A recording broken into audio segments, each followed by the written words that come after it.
What's going on, everybody? Welcome back to the channel.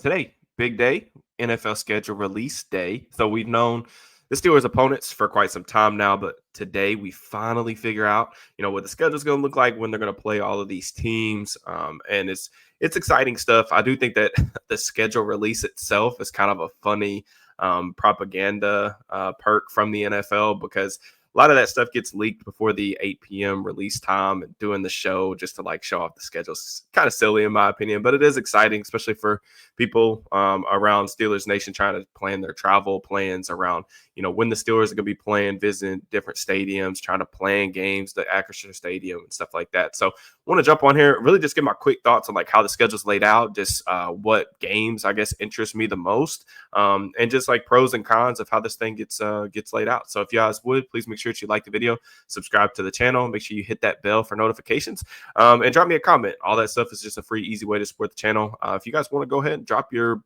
season predictions, your win-loss predictions, go ahead and do that in the comments. See if you guys can get some early bonus points for being right at the end of the day. But we'll just kind of jump into this. I'm going to share my screen for you guys. We'll look at the schedule together. We're not going to spend too much time on the actual. Hopefully that's big enough. This is straight from the Steelers site. I'm not going to spend too much time on the preseason, but it is kind of cool. They're going to open up in Jacksonville, so they're going to get a chance to see Travis Hunter. I'm sure that the media coverage of that game is going to be amazing.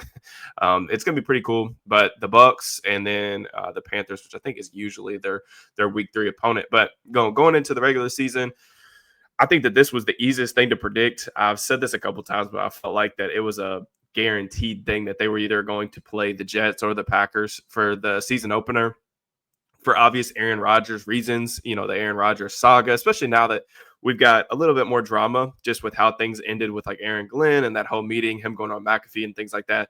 And then Justin Fields, being the Jets starting quarterback. So you got a little bit of a revenge factor there. But starting out in New York on the road, the Pirates play at home that weekend, so we kind of knew that we weren't going to be getting a home opener week 1 as well. But the home opener is going to take place week 2. Speaking of revenge games, we're going to get a DK Metcalf revenge game potentially against the Seattle Seahawks. Really interesting matchup right there. I think the Seahawks defense is going to be quite good. With Mike McDonald, I like some of the things they've done. I'm pretty skeptical about the whole trading Geno Smith and like replacing him with Sam Darnold thing, but they did have one of my favorite draft classes, so that is something to take note of. And I think that Seattle's going to be competitive, even though they're another team that didn't make the postseason last year. Speaking of draft classes that I liked, the New England Patriots, they had my favorite draft class really out of anybody. They're going to see them week 3. Lots of changes for New England, man. They bring in Mike Vrabel as head coach. Josh McDaniels is back again for I don't know how many stints this is as offensive coordinator, but they got Drake Mason weapons, going out and getting Steph Diggs. They signed Matt Collins. They also drafted my guy Kyle Williams in the 3rd round as well. Travion Henderson out of the backfield. So it's going to be a much different team. I feel like their free agent signings were, they kind of had to pay premium dollar for a lot of like B plus type of guys. Robert Spillane is a guy that's over there now at the 2nd level. But I will say, just on looking at this thing on the surface, I think the Patriots are going to be better than they were last season. But at the same time, like their offensive line still feels like it's a year away. They've kind of tried to secure it a little bit more because it was a disaster last season. But that's definitely an area where the Steelers are going to have a pretty massive advantage is up front. And then the next game is one that we kind of already knew about, right? We knew that the Steelers were going to be going to Ireland. There was some rumblings that it might be the Packers there, but it ends up being the Vikings. That was confirmed a couple of days ago, 9:30 a.m. kickoff. That's definitely going to make for a weird kind of weekend just in terms of like content and everything. But overall, I know the Rooney family itself is really excited about, being able to go there. This is like kind of their hand-picked destination. And then, the big thing about that is like they do lose a home game. And I know Vikings head coach Kevin O'Connell, came out and said like that was one of the kind of bonuses for them because they're over there for 2 straight weeks, whereas the Steelers are just there that first week. But one of the bonuses, they kind of avoided some hostile environments. But I think the Steelers are going to be really well represented in Ireland. There's a lot of international Steelers fans. I get comments all the time on the channel for people watching from other countries, and I think that that's just freaking awesome. So I think it's going to be a pretty lively crowd, even if it's not necessarily like a home game for them. But overall, they get the week 5 bye week. That is an early bye. I'm usually a proponent of like getting a later bye just because I think, especially with the older team like this, you kind of want that later bye to hopefully give your roster a little bit more chance to recover for some injuries and things like that. With just a month into the season, you would hope that the Steelers roster is still pretty healthy at that point. And also, I just kind of wanted a little bit later of a bye this year, particular, just in case the Steelers had to make a quarterback switch. I mean, who knows, like really what Aaron Rodgers is going to be at this stage of his career, like in his 40s. Hopefully, I still anticipate that he's going to be the starter come week 1, but you just don't know. I've written about Rodgers a lot. So if you guys want my thoughts on that, I'll try to link something in the comments of the video. But I wrote like a 2,500 word article after I watched every single one of his dropbacks as a Jet. So you want my full thoughts on that. And then I'll do probably some type of film room thing whenever he does eventually officially sign too. So, but overall, the first like quarter, if you break it down like that, the first quarter of teams that they face, 3 of those teams, the first 3 teams, the Jets, the Seahawks, and the Pats, those teams didn't make the playoffs last year. That's not always an indicator of how those teams are going to be the following season, but I definitely think that this first month of the season is relatively a pretty soft start, in my opinion. And then even the Vikings, who won a lot of games last year, they're going to be having basically a rookie quarterback with J.J. McCarthy. So a lot of intrigue there. Then we get to kind of, starting to see some of these divisional games pop up. Week 6 against Cleveland. Full transparency, I think that Cleveland is going to be pretty bad this season. That's just my opinion. I think the books pretty much agree with me as well. I think that they're definitely going to be one of the they're going to be in like top 5 pick type territory in my eyes. So their quarterback situation is like definitely a mess. But Steelers, Browns always going to be interesting there. And then they get to see the Bengals at Cincy in week 7. Thursday night football. That'll be an interesting game for primetime purposes. I was kind of hoping that they were going to face the Bengals like early in the season. They would get them sometime in September just because since he's a historic slow starter, they always come out of the gate slow and then they finish the season strong. Week 7 is not necessarily, they usually have it together by then, but they usually put themselves in quite a bind. But, Cincy, I wasn't a huge fan of their draft class overall. I was pretty skeptical of like Shamar Turner as like a top 20 selection. But even then, after the things that they did after day 1, I understand the Turner or the Stewart, upside, but just didn't really like a lot of what they did in the draft. Their offseason moves has been like keeping the band together offensively, which I think was smart, keeping T. Higgins, keeping Jamar Chase and Joe Burrow together. I don't think they needed to sign Mike Gesicki, but their defense is still like a huge, I wouldn't even say question mark. I just think their defense is going to be pretty poor, especially with Trey Hendrickson like pretty much coming out and saying he's not going to play on this current contract. Are they going to take this thing down to the wire? I don't know, but I don't think the Bengals are going to be a much improved team from what they were last season. I think really the national media is really just giving them credit for doing things that they should have done a couple years ago, and I just don't think the defense is that much better. So the Packers week 8, that's going to be an interesting one too. Obviously you get the primetime football. This is an easy one for the NFL to make. I'm going to get Rodgers. I think this will be his first game back playing the Packers. I do believe. I don't think they played them last season, but so get Aaron Rodgers facing, his old protege, Jordan Love. I have a tremendous amount of respect for LaFleur as a coach. I think that the Packers are an extremely well-run organization.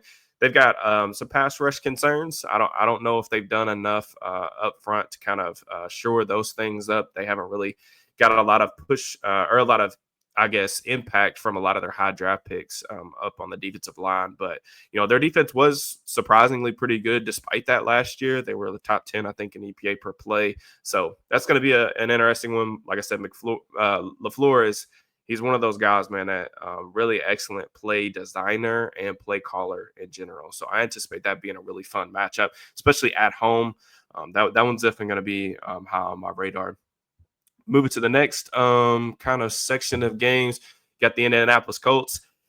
Man, I have no idea what to expect from the Colts this year. I mean, you look at their offense, they lost a couple offensive linemen, but really their skill position players, they're all back, and it's a really well-rounded group with various different kind of archetypes of players. It's just a huge question at quarterback, man. I put the Colts, I wrote an article recently for SteelersNow.com about the teams that are going to be like the Steelers are going to be fighting with for the quarterback arms race in next year's draft class. And the Colts were one of those teams up there, man, for me, because I don't know how you can be very confident about Anthony Richardson at this stage of what he's shown for 2 years. He's a guy that needed to play a lot, and he's had injuries, and they benched him last year, and they signed Daniel Jones to this large contract. I mean, this could be Daniel Jones starting. week 9. um, and they've done some decent things on defense. They bring in Lou Anarumo, who's obviously very familiar with the Steelers and how things operate around here. But yeah, I'm pretty skeptical about like what the Colts are going to be offensively until we see for sure who's going to be playing quarterback at this stage. But Steichen, he's had. I don't think anyone has had. Maybe Andy Reid. Well, Andy Reid, and that's pretty much it. But other than him, Steichen's had more success against Tomlin. We went through those stats last year when they played the Colts, but he's just shredded the Steelers defense every time they played. So that'll be a fun one.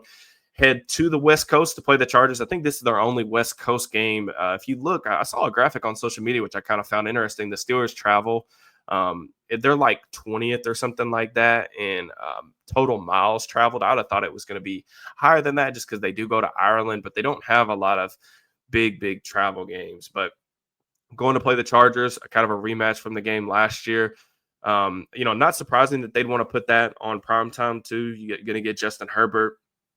And then I just think that Jim Harbaugh, what he did last year in terms of turning that organization around quickly, and kind of said this like when the move was made, but Harbaugh's a winner. Like he pretty much wins everywhere he goes, and he turns teams around pretty quickly. I don't necessarily think that the Chargers did anything overly splashy over the offseason, but they did get really good contributions from their rookie class last year. And Joe Alt, really good right tackle for really good rookie season for a right tackle. And then, getting Lad McConkey, that looks like one of the better value picks of the entire draft. So that'll be a fun one as well. Prime time on the road. That's pretty awesome. So I think they got 4 primetime games total. And then week 11, getting back up with the Bengals, 1 o'clock kickoff. Kind of already talked about that. But, those games are, relatively back to back within about a month of each other. So that's kind of interesting. Week 12 is one of the games that piqued my interest originally when I saw the opponents for several different reasons. I'm very intrigued by Ben Johnson. One of these books that's behind me is actually a Detroit Lions manual from Bobby Peters. So I'm pretty familiar with his offense, and I'm just really excited to see like what he's going to do in Chicago with Caleb Williams, who I followed quite closely at USC, and even during like his rookie career, I've pretty much watched every Bears game last year. So Chicago's defense is usually pretty solid as well, but they've kind of revamped the weapons and the interior offensive line. That's going to be a tough game. I'm excited for that one in particular because the Bears game is one that I'm going to go to in person. So that'll be cool. If you're going to Chicago, definitely let me know. Hit me up. The Bills game, week 13, it is, I think, their only 425 home kickoff game. That's an interesting one, too. Josh Allen, the Bills are perennial contenders at this point. Every season, you could pretty much bet on them winning their division. It's going to be a really tough game and something that, the Steelers are definitely going to be, probably home underdogs, I would say, as long as like Allen is healthy, barring something crazy happening. So that's kind of one of the premier matchups. That's going to be a good test for, really where the Steelers stand in the AFC at that point in the calendar. So, and then, the very next week having to go to Baltimore, that's like a really good like measuring stick, because, talk about the Bills being contenders, the Ravens really in that same breath. Those teams are always the teams that are, up there winning the division, making playoff runs, at least to the second round, threatening for AFC championship, trying to knock off the Chiefs. So, the Ravens game in particular, I do anticipate that, Tomlin's going to be pretty fired up. I think he's been pretty transparent about, I guess, how embarrassed the Steelers felt after the playoff loss last year. Not because, they have been getting blown out in the playoffs in the first round pretty religiously of late, but I think it probably cut them a little bit deeper just knowing that it was Baltimore and knowing that they gave up 300 rushing yards. I think that they really took that personal. You could see it in some of their approach this offseason, going drafting Derek Harmon in the first round, even doubling back with guys like Y.A. Black, trying to really invest in like trying to be able to stop the run. So, we'll see. That's going to be a really good test. The Ravens announced today that they signed Derrick Henry to an extension. So looks like we're going to be seeing, Lamar and King Henry a couple more years. Miami Dolphins, this is like the most random game I feel like to put in primetime, but definitely something that I could see depending on how the season's going for both of these teams. I could see this potentially being flexed out because I think they made the change that you could flex out Monday night games now. Could definitely see this one being moved out. I'm pretty down on the Dolphins in general. They're a team that has really struggled to stay healthy. When everybody's healthy, including Tua, the offense seems to function at a really high level. It's just that's hardly ever the case. Teron Armstead, their left tackle, retired. Tyreek Hill's like always in the news for the wrong things. And then defensively, I think they were, kind of feisty last year.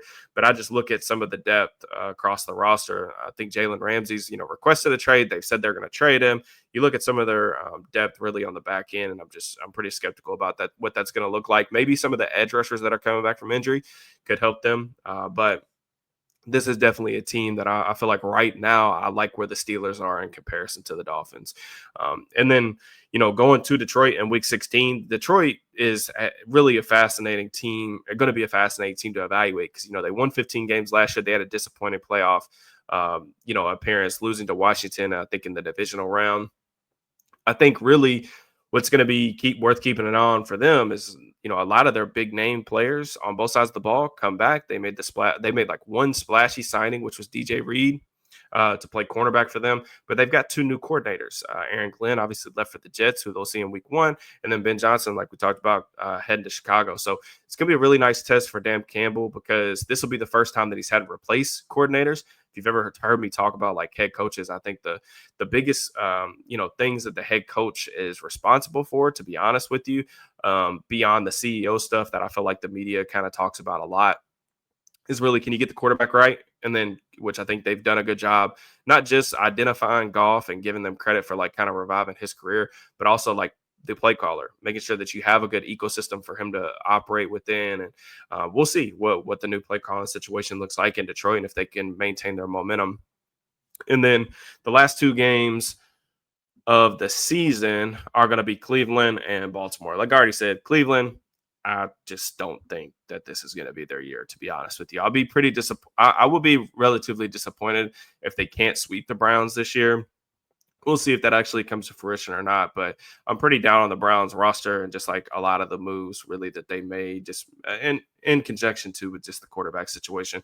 But I have liked one of the changes that the NFL has made, like putting divisional games week 18. I just think it adds more intrigue, adds more excitement to how things play out down the stretch heading into the postseason. I just think that was a really good move from them a couple years ago, kind of going to this format. Of course, we don't have time for that Ravens game. That's anything could be on the table here, right? Like the Ravens are the heavy favorite to win the AFC North if you just look at the odds, and I definitely agree with that sentiment that on paper they're the best team. I thought that was the case last year, and that's kind of how things played out.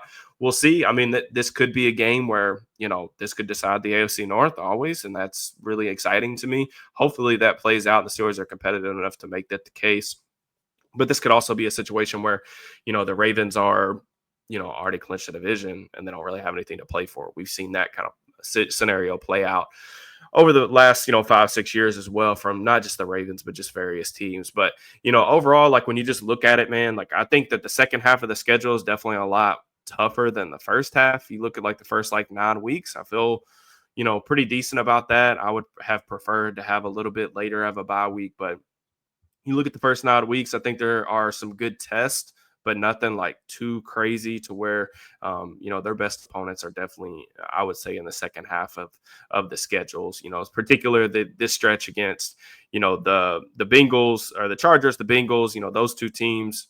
The Chargers made the playoffs last year. I think a lot of people are higher on the Bengals maybe than I am. The Bears, we'll see what they do in year 1 of the Ben Johnson era. But then having to play the Bills and then the Ravens on the road, that's definitely going to be a big test for them. So I appreciate you guys tapping in with me. I just wanted to get some thoughts off my chest. The schedule, I want to know what you guys think about the schedule, at least how it plays out. If you guys want to drop some record predictions in there, let me know. I'm trying to workshop some different off-season content options for you guys to kind of keep things up and flowing through the channel. Just things that you guys might be interested in. So definitely drop me a comment if y'all have anything off the top of your head that you would like to see. We'll probably do some similar stuff that we did last year in terms of some scheme talk, some different things. I'll probably try to have some guests on as well. And if you're interested in even more content, consider becoming a channel member. You get early access to videos, but you also get some exclusive stuff over there too. I'm going to try to drop some Will Howard stuff over there. Hopefully it doesn't get taken down, but we'll see. But I'm going to try to do some Will Howard stuff. And, I've already started clipping some stuff up for that. So hopefully you guys, if you're interested in that type of content, just let me know. Again, I appreciate you guys very much. Hopefully you have a good rest of your week.